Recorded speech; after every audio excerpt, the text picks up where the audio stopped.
Halo teman-teman, jumpa lagi dengan aku, Linda. Kita lanjut ke bab 9b ya.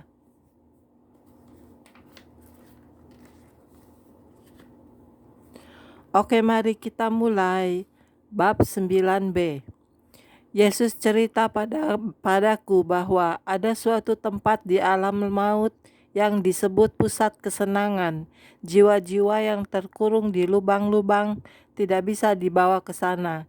Dia juga cerita padaku, meskipun ada perbedaan siksaan untuk jiwa yang berbeda, tapi semuanya dibakar dengan api.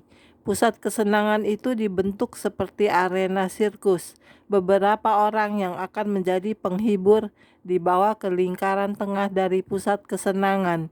Mereka adalah orang-orang yang dengan sadar melayani iblis waktu hidup di bumi. Mereka adalah orang-orang yang dengan keinginan bebas mereka malahan memilih untuk mengikuti iblis daripada mengikuti Allah. Di sekeliling arena ada jiwa-jiwa lain, kecuali jiwa-jiwa yang ada di lubang. Mereka yang berada di lingkaran tengah adalah tokoh-tokoh dalam dunia ilmu sihir sebelum kematian mereka. Mereka adalah medium-medium, peramal, ilmu sihir, pembaca pikiran, dukun-dukun, semuanya yang dengan sadar memilih melayani iblis. Ketika mereka hidup di dunia, mereka menipu banyak orang dan menyebabkan mereka mengikuti iblis dan dosa.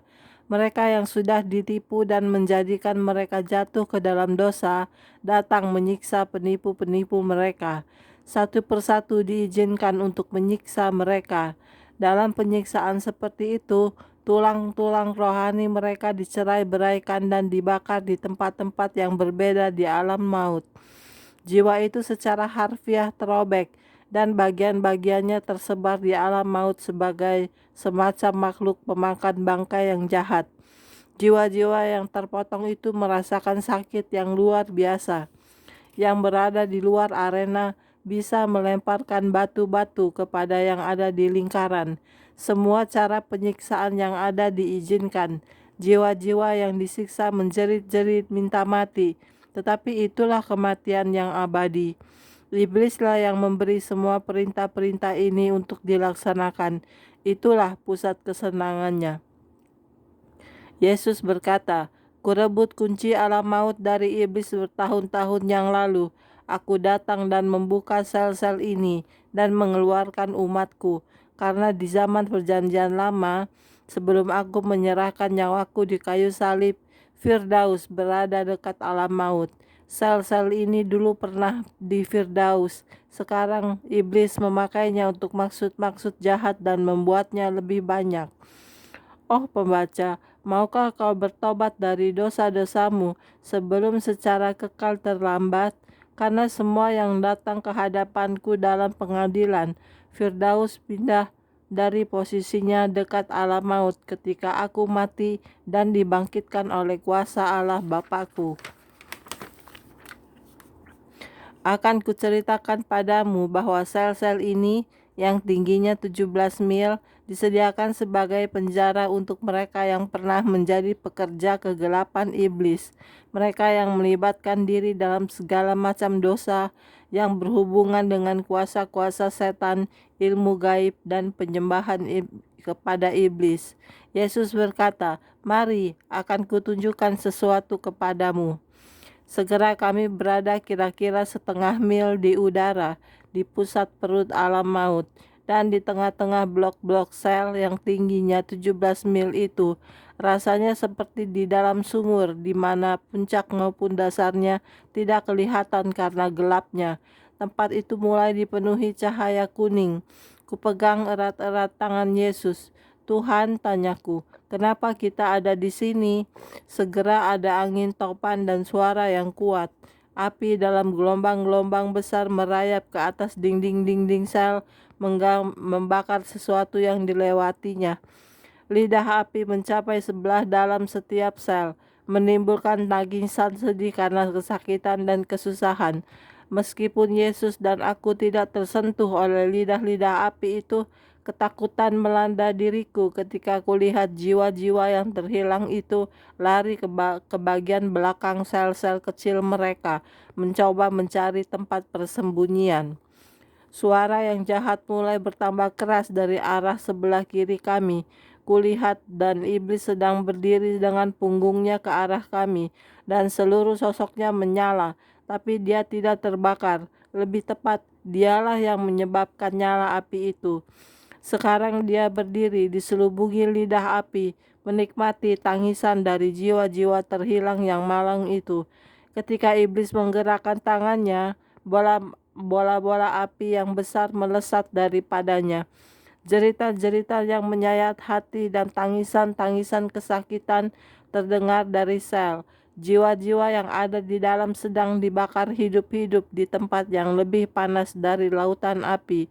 Sekalipun begitu, mereka tidak bisa mati. Setan-setan juga ikut tertawa ketika iblis pergi dari sel ke sel menyiksa jiwa yang hilang itu. Yesus berkata, iblis hidup dari kejahatan.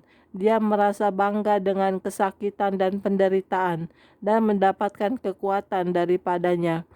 Kuperhatikan iblis diliputi seluruhnya oleh lidah api berwarna kuning kemerah-merahan dengan tepi coklat.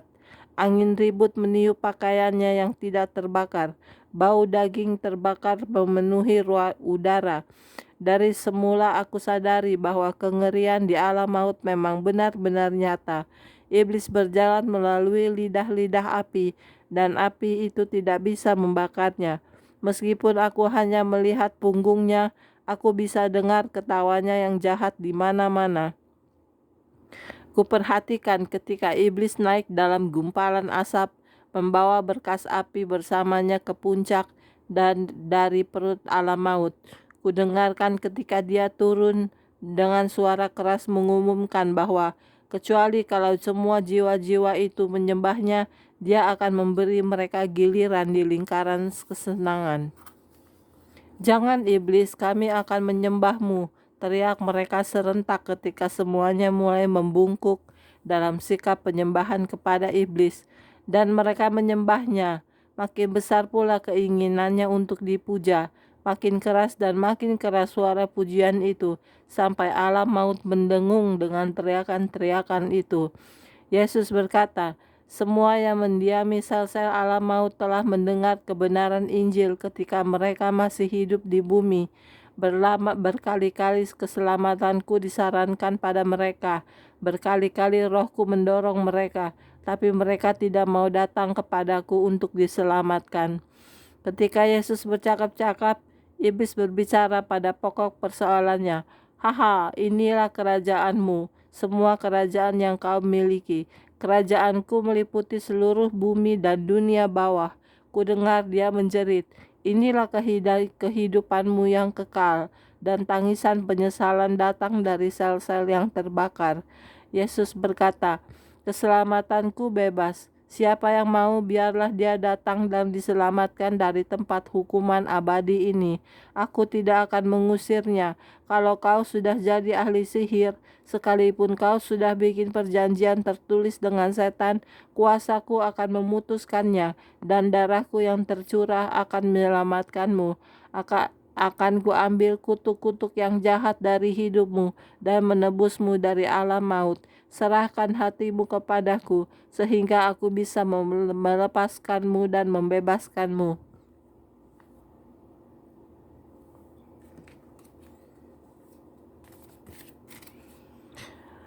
Oke, sekian dulu untuk hari ini videonya ya. Kita lanjut di video berikutnya. Terima kasih. Tuhan berkati kita semua. Amin. Bye-bye.